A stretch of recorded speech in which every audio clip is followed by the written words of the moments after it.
नमस्कार। अगर बच्चों आप लोग कक्षा 12 के छात्र हैं और प्री बोर्ड परीक्षा 2026-27 की तैयारी कर रहे हैं तो ये वीडियो आपके लिए काफ़ी ज़्यादा इम्पोर्टेंट होने वाला है। बच्चों आज हम लोग इतिहास विषय के लिए एक इम्पोर्टेंट और न्यू क्वेश्चन पेपर सॉल्व करेंगे जो कि बच्चों आपके प्री बोर्ड परीक्षा में पूछा जाएगा। बच्चों ये क्वेश्चन पेपर आपका NCERT पैटर्न पर आधारित है जो कि बच्चों आपके बोर्ड एग्ज़ाम के लिए काफ़ी ज़्यादा इम्पोर्टेंट है।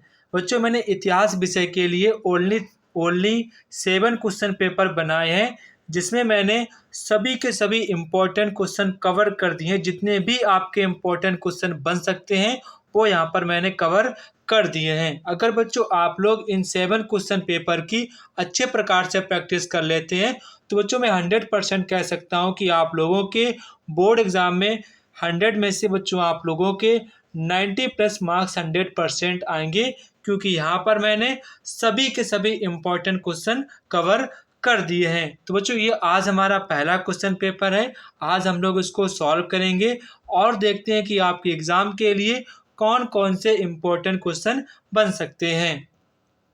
तो बच्चों सबसे पहले आपको खंड का मिलेगा जहाँ पर बच्चों आप लोगों को बहुविकल्पीय प्रश्नों के उत्तर देने हैं। देखो बच्चों हम आप लोगों को केवल 7 क्वेश्चन पेपर की प्रैक्टिस कराएंगे। इसमें मैंने जितने भी आपको MCQ कराए हैं बस आपको उतने तैयार कर लेने हैं। ये मैंने सभी के सभी इम्पोर्टेंट MCQ ही रखे हैं, तो आप सभी लोग इन MCQ की अच्छे प्रकार से प्रैक्टिस कर लेना है। तो बच्चों यहाँ पर आपसे क्वेश्चन कह रहे हैं कि भारतीय जो आपका सर्वेक्षण विभाग होता है उसके मतलब कि सबसे पहले डायरेक्टर जनरल कौन थे? तो वो आपके थे यहाँ पर ऑप्शन नंबर ए वाला करेक्ट आंसर हो जाएगा। ठीक है, option number A will be right answer this question. हरिशेर किस राज कवि के मतलब कि किसके राजा के यहाँ पर राजकवि थे? वो यहाँ पर आपको राजा का नाम बताना है। तो वो आप राजा थे समुद्रगुप्त। ठीक है, जो हरिशेर थे बच्चों वो समुद्रगुप्त के यहाँ पर राजकवि थे। इसके बाद यहाँ पर आपसे कह रहे हैं कि किताब उल हिंद पुस्तक के लेखक कौन हैं? तो किताब उल हिंद के जो बच्चों पुस्तक के लेखक हैं वो बच्चों आपके अल बरूनी हैं। कौन है? अल बरूनी। ये काफ़ी ज़्यादा इम्पोर्टेंट रचना है। ये बच्चों आपके SSC सीजीएल एग्ज़ाम में भी पूछी गई थी। ठीक है, इसको आपको ध्यान रखना है। इसके बाद यहाँ पर आपसे कह रहे हैं कि बर्नियर कहाँ का निवासी था? तो बच्चों बर्नियर आपका फ्रांस का निवासी था। आलवार किसके उपासक थे? तो बच्चों आलवार विष्णु के उपासक थे। ठीक है, विष्णु के। इसके बाद आपका क्वेश्चन नंबर नेक्स्ट है, आइन ए अकबरी मतलब कि जो आइन ए अकबरी रचना है उसके लेखक कौन है? बच्चों उसके लेखक आपके अबुल फजल हैं। कौन है? अबुल फजल। ये भी बच्चों आपकी रचना काफ़ी ज़्यादा इम्पोर्टेंट है, अबुल फजल। ठीक है, अबुल फजल। आर्य समाज की स्थापना किसने की थी? तो बच्चों आर्य समाज की स्थापना दयानंद जी ने की थी। कब की थी? ये आपकी की थी 1875 ईस्वी में की थी। ठीक है, 1875 ईस्वी में की थी।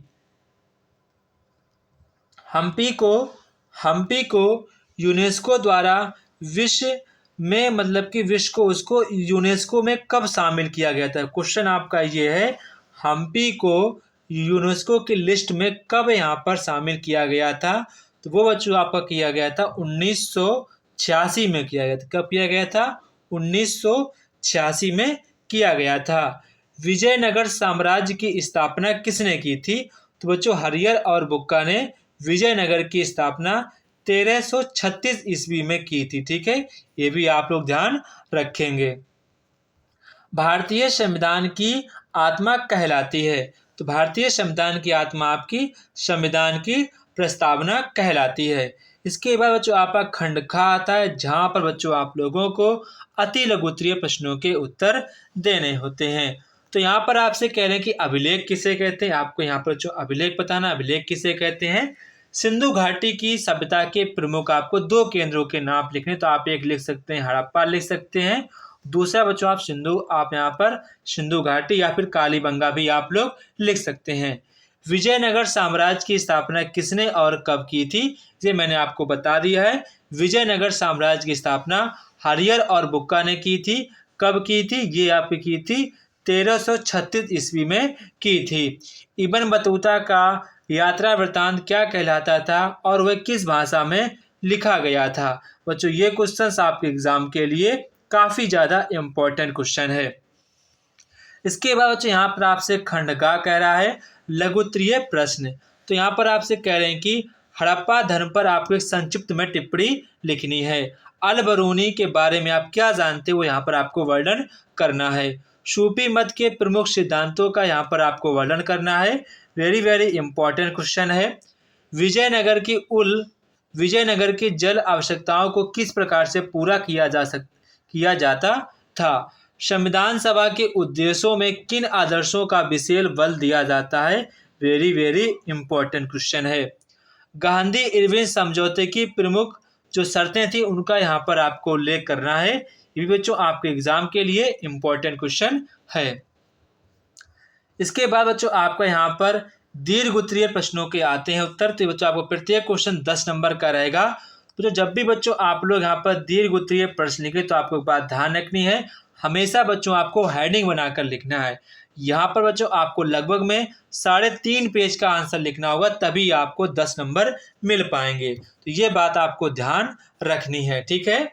तो यहाँ पर बच्चों आपसे कह रहे हैं कि स्तूप क्यों और किस प्रकार बनाए जाते थे, अथवा मैं यहाँ पर आपसे कह रहे हैं कि मौर्य के बारे में आपको उनकी प्रमुख विशेषताएं, जो उनका वो मौर्य का जो शासन था उनकी प्रमुख क्या क्या विशेषताएं होती थी इनके शासन की, वो यहाँ पर आपको बताना है।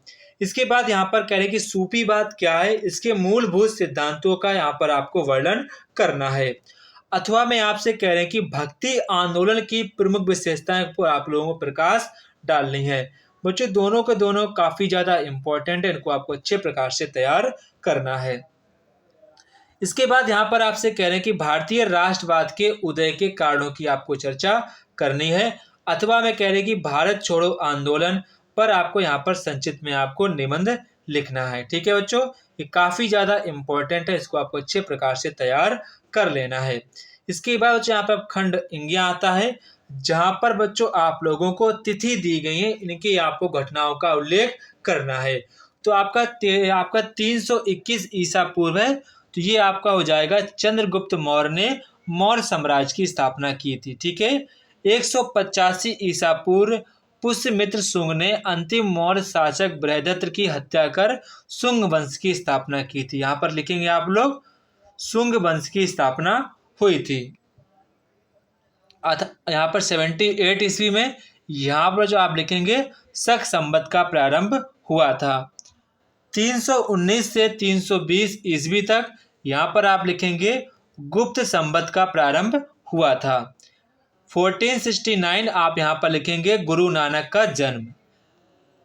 इसके बाद यहाँ पर आप कहें 1336 आपको भी बताया था विजयनगर साम्राज्य की स्थापना हरियर और बुक्का के द्वारा। 1510 तो ये आपका हो जाएगा 1510 हो जाएगा गोवा पर जो आपके पुर्तगाली द्वारा अधिकार कर लिया गया था, ठीक है। 1773 में बच्चों आपका रेगुलेटिंग एक्ट पारित हुआ था। रेगुलेटिंग एक्ट यहाँ पर पारित हो गया था। 1919 में बच्चों आपको लिखेंगे जालियांवाला बाग हत्याकांड। 1947 सभी लोग जानते हैं 1947 को क्या हुआ था, आप सभी लोग मुझे कमेंट बॉक्स में कमेंट करके बताएंगे। इसके बाद बच्चों यहाँ पर आप लोगों को मानचित्र से संबंधित क्वेश्चन के आंसर देने होते हैं। तो यहाँ पर आपसे कह रहे हैं कि वह स्थान जहाँ से जुते हुए खेत का साक्ष्य प्राप्त हुआ था, तो आप लिख देंगे कालीबंगन। क्या लिख देंगे? कालीबंगन, जो कि बच्चों आपका राजस्थान में पड़ता है। वह स्थान जहाँ पर गौतम बुद्ध का जन्म हुआ था, तो आप लिख देंगे लुम्बिनी। क्या लिखेंगे? लुम्बिनी। अब बच्चों लुम्बिनी आपका वर्तमान में नेपाल और भारत की सीमा के निकट पड़ता है। वह स्थान जहाँ पर शेख निजामुद्दीन औलिया की दरगाह स्थित है, तो आप लिखेंगे दिल्ली में स्थित है। वह स्थान जहाँ जालियांवाला बाग हत्याकांड हुआ था, तो आप लिखेंगे अमृतसर पंजाब। वह स्थान जहाँ गांधी जी ने नमक कानून तोड़ा था, तो आप लिखेंगे दांडी, जो कि बच्चों आपका पड़ता है गुजरात में पड़ता है। इसके बाद बच्चों यहाँ पर जिन बच्चों को थोड़ा सा देखने में प्रॉब्लम होता है तो यहाँ पर आप ऐसे आंसर लिख सकते हैं। बच्चों ये था हमारे क्लास 12 का हिस्ट्री का एक इम्पॉर्टेंट और न्यू क्वेश्चन पेपर। बच्चों आज हमारा पहला क्वेश्चन पेपर था, इसके बाद आपको सेकेंड, फिर आपको थर्ड, फिर फोर्थ, फिर सिक्स्थ, फिर सेवन्थ, ऐसे बच्चों आपके 7 क्वेश्चन पेपर अपलोड किए जाएंगे। आप सभी लोग इन क्वेश्चन पेपर की अच्छे प्रकार से प्रैक्टिस कर लेना है ताकि आप लोगों के बोर्ड एग्जाम में अच्छे मार्क्स आ सकें। बच्चों आप लोगों को कमेंट बॉक्स में कमेंट करके बताना है कि आपको पेपर कैसा लगा। तो जय हिंद बच्चों, फिर मिलते हैं अपने नेक्स्ट वीडियो पर।